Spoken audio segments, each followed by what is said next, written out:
நண்பர்கள் அனைவருக்கும் இளம்பெரு வழுதியின் இனிய வணக்கம். இப்பதான் மதுரை பாராளுமன்ற வேட்பாளர் சு வெங்கடேசன் அவர்களுக்காக தேர்தல் பிரச்சாரத்துக்கு போயிட்டு வந்தோம். அதனால ஒரு 3 மணி நேரத்துக்கு தேர்தல் அரசியல் களத்துல என்ன நடந்துருக்கு அப்படின்ற மாதிரி செய்திகள் தெரியல. நான் வேற மொபைலை கொண்டு போகல, சார்ஜ் போட்டிருந்தேன்.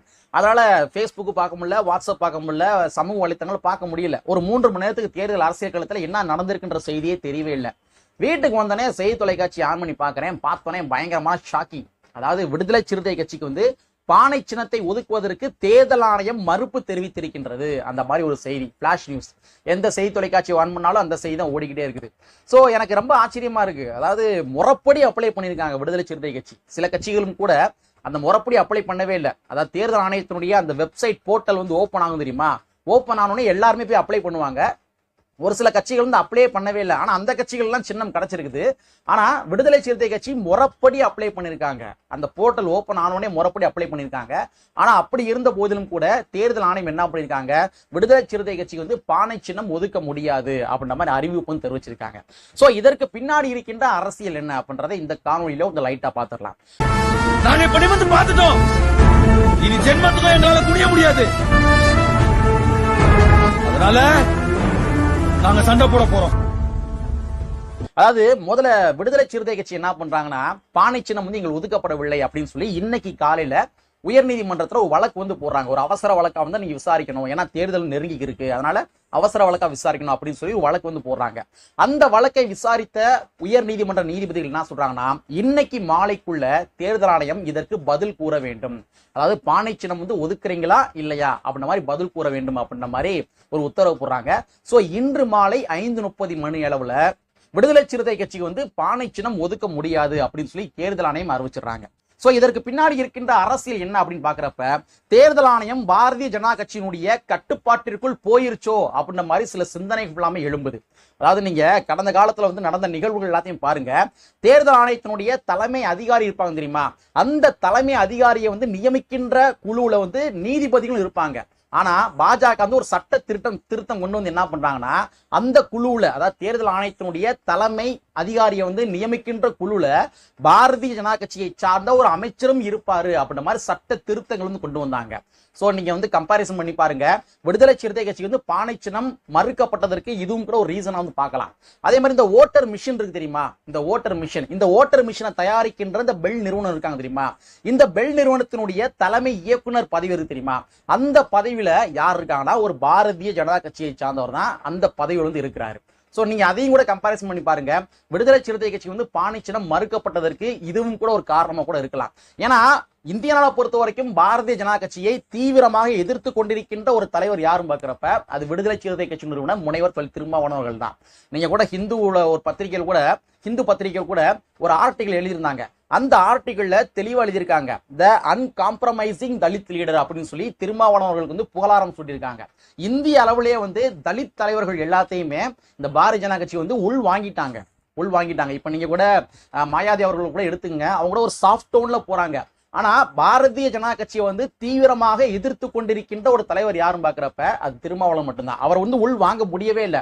எத்தனையோ தூதுகள் விட்டு பார்த்தாங்க, அவர் வந்து உள் வாங்க முடியவே இல்லை. சோ தேர்தல் ஆணையம் என்ன பண்றாங்க, இது எல்லாமே காரணங்கள் காட்டி திருமாவளவன் அவர்கள் வந்து வெற்றி பெற்றார் அப்படின்னா சனாதனத்தை இன்னமும் கூட தீவிரமாக எதிர்ப்பார் என்ற ஒரு காரணத்துக்காக தேர்தல் ஆணையம் இந்த மாதிரி ஒரு கேம் பிளே வந்து பண்ணிக்கிருக்காங்க. இப்ப நீங்க எடுத்துங்களேன், டிடிவி தினகரன் அப்ளை பண்ணாரு, உடனே அவர் கொடுத்துட்டாங்க. பிஜேபி கூட இருக்கிற ஆட்கள் எல்லாத்தையுமே கொடுத்துறாங்க. டிடிவி தினகரன் வந்து அப்ளை பண்ணாரு, குக்கர் சின்னத்தையும் கொடுத்துட்டாங்க. குக்கர் சின்னத்தில் நின்று ஒரே ஒரு தொகுதியில தான் நம்ம டிடிவி தினகரன் வெற்றி பெற்றாரு.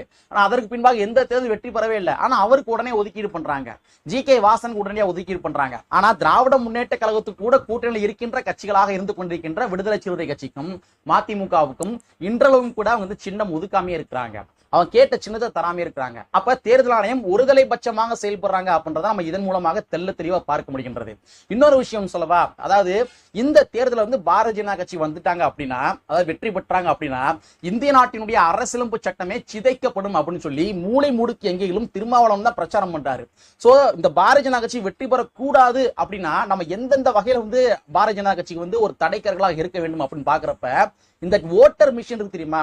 இந்த ஓட்டர் மிஷின்ல சில முறைகேடுகள் பண்ண முடியும் என்ற காரணத்துக்காக காங்கிரஸ் கட்சியினுடைய ஒரு மீட்டிங்ல போய் திருமாவளவன் அவர்கள் இந்த இவிஎம் மிஷினுக்கு எதிராக போராட்டங்கள் பண்ண வேண்டும், அதே மாதிரி வந்து மக்கள் வந்து புரட்சியில் ஏற்படுத்த வேண்டும், மக்களை வந்து தூண்டி விட வேண்டும் அப்படின்ற மாதிரி காங்கிரஸ் கட்சியினுடைய ஒரு மீட்டிங்லேயே போய் இந்த விஷயத்த பதிவு பண்ணாரு. அதனால காங்கிரஸ் கட்சி என்ன பண்ணாங்கன்னா திருமாவளவன் அவருடைய அந்த கோரிக்கையை ஏற்று தன்னுடைய தீர்மான நோட்ல வந்து ஏத்துனாங்க.